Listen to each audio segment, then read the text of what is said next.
The last helicopter lifts off from the Abbottabad compound, blades slicing the humid night air, its silhouette briefly illuminated by the orange glow of the charges detonated below to destroy the downed Black Hawk. In that moment, it's more than just a clean extraction. It's the surgical conclusion to a mission forged from the ashes of 9/11s, years of intelligence gathering, and the collective memory of a wounded nation. But as the rotors recede into the distance, the consequences of the raid are only beginning to unfold. The death of Osama bin Laden was a political and symbolic earthquake.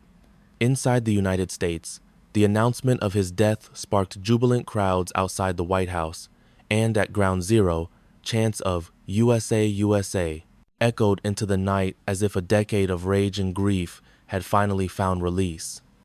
For many Americans, it felt like justice had been delivered, but justice, as history reminds us, is rarely so straightforward. Internationally, the reaction was more complex and, in many quarters, fraught with alarm. Pakistan, a supposed ally in the war on terror, was caught off guard and deeply embarrassed. Bin Laden had been hiding in plain sight less than a mile from Pakistan's elite military academy. Questions erupted across the world. Had elements within Pakistan's military or intelligence services knowingly sheltered him? If so, why? And if not, how could they have been so blind to his presence? Pakistan's government denied any prior knowledge, but skepticism flourished. U.S. lawmakers began questioning the billions in aid funneled annually to Islamabad. Intelligence agencies launched internal reviews. Behind closed doors, diplomatic relations between Washington and Islamabad became tense, teetering on collapse. The operation itself, though successful, also raised troubling legal and moral questions. Was the raid a violation of Pakistani sovereignty? Could bin Laden have been captured alive, and if so, should he have been put on trial? For some, the image of Navy SEALs executing a man unarmed, even one as reviled as bin Laden, posed uncomfortable ethical dilemmas. Others argued that any other outcome would have been unthinkable logistically and emotionally. Then there were the strategic consequences. Many feared that bin Laden's death would spark a wave of retaliatory violence, particularly against Americans abroad. Embassies went on high alert. Intelligence services braced for impact. And while there was no immediate large-scale retaliation, the raid did not break the back of global terrorism. Al-Qaeda was wounded, but not destroyed. Its affiliates in Yemen, Somalia, and North Africa persisted. And in the void left behind, a new terror franchise was quietly coalescing, one that would soon eclipse its predecessor in brutality and ambition, the Islamic State. The compound itself, a crude, fortified house that had become the center of the world's most expensive manhunt, was dismantled piece by piece in February 2012. Where once stood high concrete walls and satellite-dodging architecture, now only rubble remains. It is a physical erasure, but not a historical one. For the people of Abbottabad, the raid brought a different kind of reckoning. Suddenly, their quiet, provincial town became a global spectacle, the epicenter of controversy, conspiracy, and shame. Rumors proliferated. Was bin Laden really there? Did the Americans bury him at sea? Or was this, as some in the region came to believe, a carefully crafted illusion? The doubts were not helped by the fact that no images of bin Laden's body were ever released. The White House, citing graphic content and concerns over inflaming extremist sentiments, chose to keep the photos classified. This decision, though perhaps wise in terms of preventing martyrdom, only fueled conspiracy theories. Despite these shadows, the intelligence trove recovered from the compound yielded invaluable insights. Among the most startling revelations was bin Laden's increasing isolation in his final years. Far from orchestrating attacks, he spent much of his time issuing memos to subordinates he could no longer control, drafting elaborate guidance on branding and media messaging. He worried about drones, the image of the organization, and even urged his followers not to marry women from tribal areas they talked too much, he believed. The letters and journals painted a portrait of a man who was no longer the calculating, charismatic leader who once pulled the strings of global jihad. He was aging, paranoid, and disconnected, obsessively focused on controlling a movement that had, by 2011, outgrown him. Ironically, in death, bin Laden may have achieved more than he ever could in those final years of life. His killing re-energized his cause's mythology. His image, a specter more powerful than the man himself, would live on in recruitment videos and extremist folklore. Yet, perhaps the most enduring legacy of the Abbottabad raid is not military or political, but psychological. The operation marked a culmination of America's post-9/11 psyche, a symbolic closure to a trauma that had shaped an entire generation. It became a cultural touchstone, depicted in films like Zero Dark 30, referenced in presidential debates, and debated in universities. But it also posed a question that has no easy answer. If bin Laden was the embodiment of evil, what came after his death? In the years following the raid, the war on terror did not end. Drone strikes expanded. Surveillance programs intensified. The battlefield became less defined, more nebulous. And the enemy, whoever he or she was, no longer always carried a flag or even a name.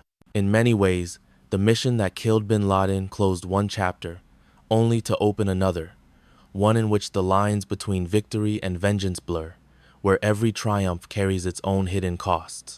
A SEAL once told a journalist, "You train your whole life for a moment like this, but after it's over, it doesn't feel like you thought it would." The death of Osama bin Laden was a historic milestone, but history, as it often does, refuses to give us closure. It asks us instead to live with the consequences. In the quiet wake of Operation Neptune Spear, as the dust settled over Abbottabad, one of the most strategically daring and logistically complex missions in American history had been completed in just under 40 minutes. But while it may have ended with a single bullet to the head of a fugitive, its aftershocks would ripple through the global order for years to come. Within days of the operation, political leaders in Washington found themselves caught between triumphalism and damage control. On one hand, President Obama's approval ratings soared. The mission was hailed as a masterstroke of intelligence, coordination, and military precision. The National Security Council released sanitized details to the press, carefully crafted to showcase American strength and moral resolve. SEAL Team 6, previously known only in the shadows, was now a household name, its legend cemented, if not officially acknowledged. But beneath the victory narrative, U.S. intelligence agencies were scrambling. The trove of documents recovered from bin Laden's compound, a massive archive of handwritten notes, flash drives, DVDs, and even printed emails, was now in the hands of the CIA and NSA. Analysts in Langley and Fort Meade worked around the clock. What they uncovered reshaped America's understanding of the global jihadist movement. One of the most disturbing revelations came not from what bin Laden had planned, but from what he feared. In document after document, he expressed deep concern over the fragmentation of al-Qaeda's command structure. He worried about rogue affiliates claiming attacks he did not authorize, feared that poorly planned operations would discredit the group's reputation, and lamented the rise of more violent factions that were drifting away from his ideological vision. In one particularly telling memo, he urged his lieutenants to slow down their operations, to avoid unnecessary civilian casualties, and to rebrand the organization under a more moderate image. To the intelligence community, this was more than just paranoia, it was a sign of desperation. Bin Laden, once the charismatic engineer of 9/11s, had become the aging custodian of a fracturing empire. His words read less like the fiery sermons of a zealot and more like the bureaucratic notes of a fading CEO trying to keep a failing company afloat. And yet, even as his vision unraveled, his myth endured. Across the Islamic world, bin Laden's death had a polarizing effect. Some radicalized sympathizers saw him as a martyr, a lion of resistance against Western imperialism. Others, including many Muslims who had suffered under al-Qaeda's indiscriminate violence, welcomed his death as the end of a nightmare. In regions like Yemen and Mali, however, al-Qaeda offshoots saw the void left behind not as a tragedy, but as an opportunity. Freed from bin Laden's micromanagement, they expanded rapidly, embracing tactics that were bloodier, more indiscriminate, and harder to trace. In this vacuum, the United States made a fateful miscalculation. Believing that al-Qaeda had been sufficiently degraded, American strategic focus shifted. By 2013, the public narrative surrounding terrorism had largely faded into the background. Domestic debates centered more on cybersecurity, drone warfare, and surveillance reform. Bin Laden's death had created a sense of closure feeling that the threat had been neutralized. But the most dangerous evolution was already taking place beyond the intelligence radar. In Iraq and Syria, a new insurgent group ruthless, media-savvy, and unbound by the ideological constraints of its predecessor was on the rise. Calling itself the Islamic State of Iraq and Syria, or ISIS, it declared a new caliphate in 2014, taking control of major cities and slaughtering its way across the region. In a bitter twist of history, some of the power vacuum left by al-Qaeda's implosion after bin Laden's death was filled by this younger, more brutal generation. This marked one of the greatest ironies of the post-bin Laden era. His death, while symbolically significant, had not ended the war, it had merely changed the shape of it. The enemy had evolved, its tactics decentralized, its ideology mutated, and, unlike al-Qaeda, which often operated in secrecy, ISIS thrived on spectacle. Beheadings broadcast on social media, mass executions posted online, recruitment videos that looked more like movie trailers than religious sermons. In response, the U.S. re-engaged militarily in the Middle East. Airstrikes resumed. Special operations increased.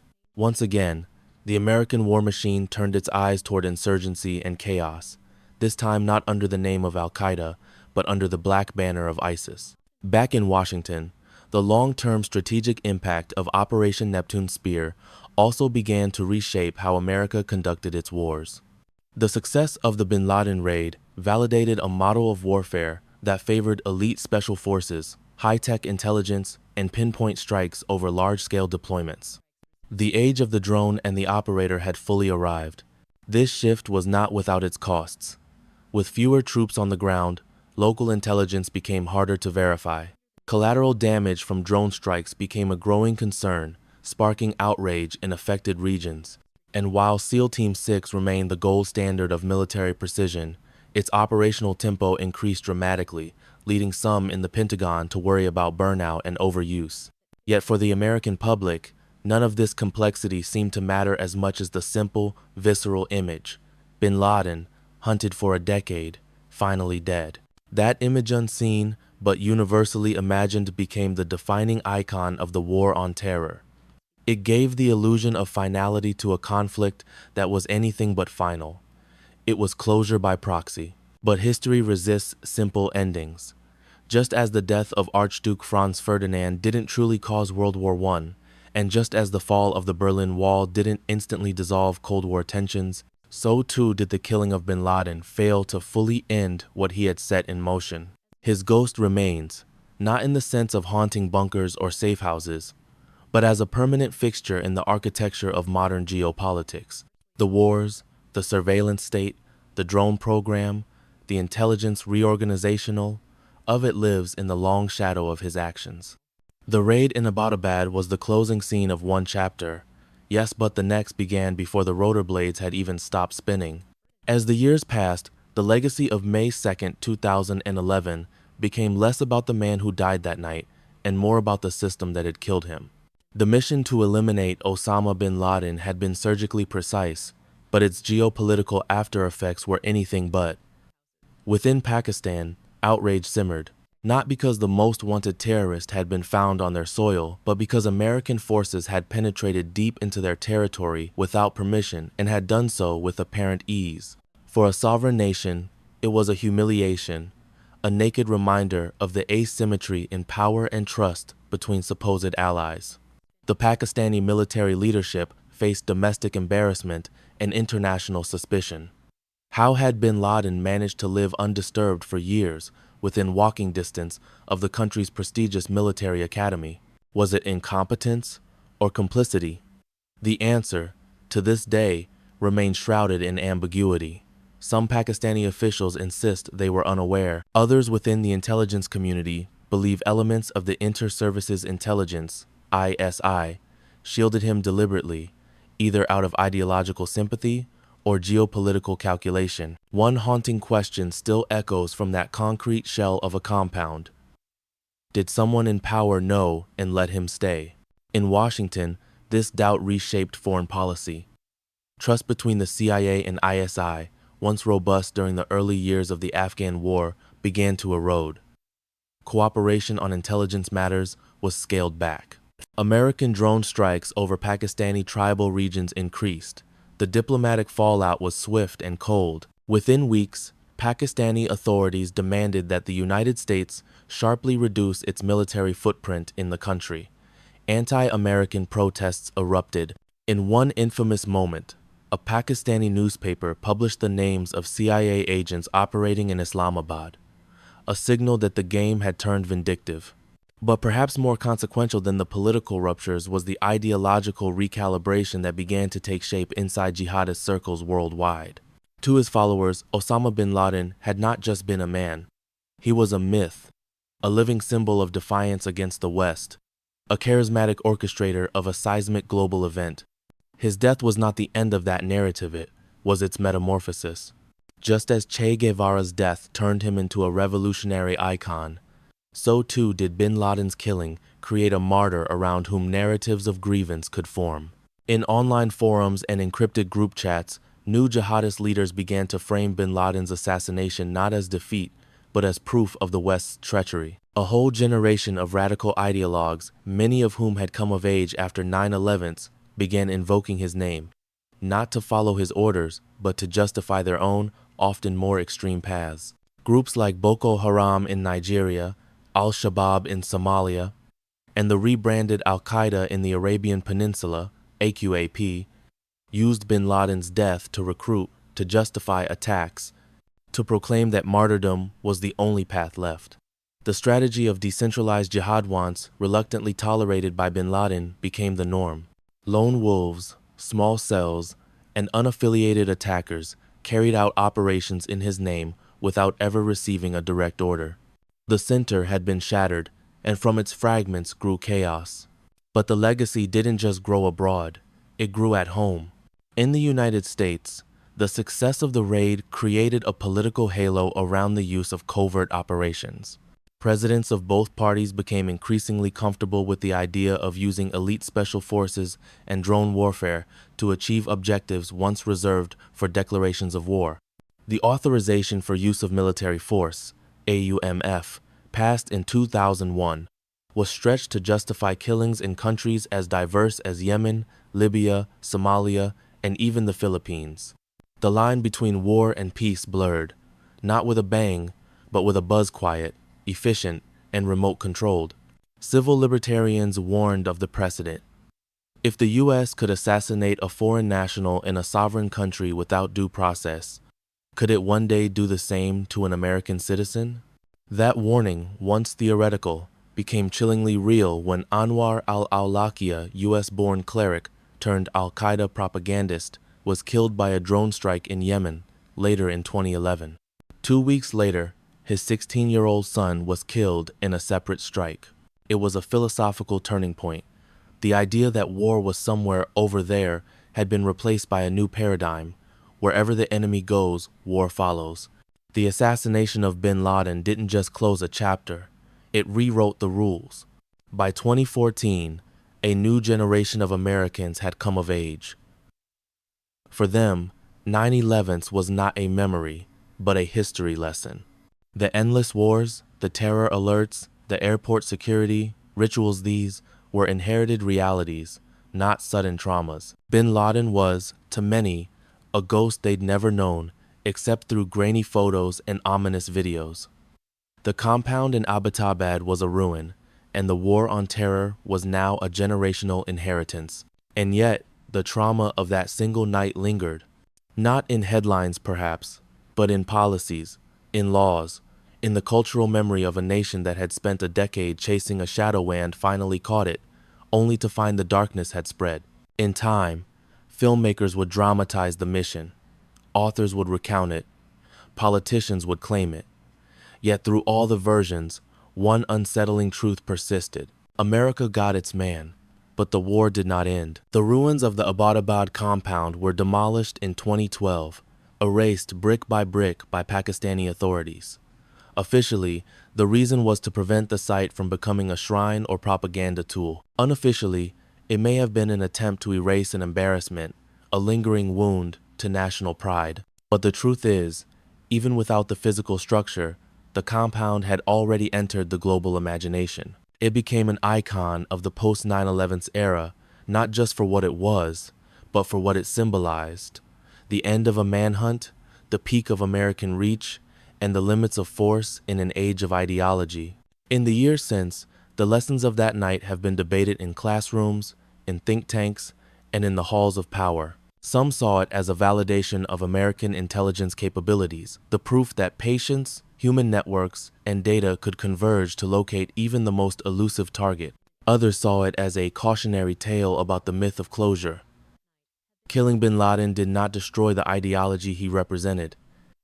It fractured it, decentralized it. In some cases, it made it more dangerous, harder to predict, harder to trace. The vacuum he left was not empty for long. In the years that followed, a far more brutal and theatrical movement emerged: ISIS. Its rise shocked even veteran analysts.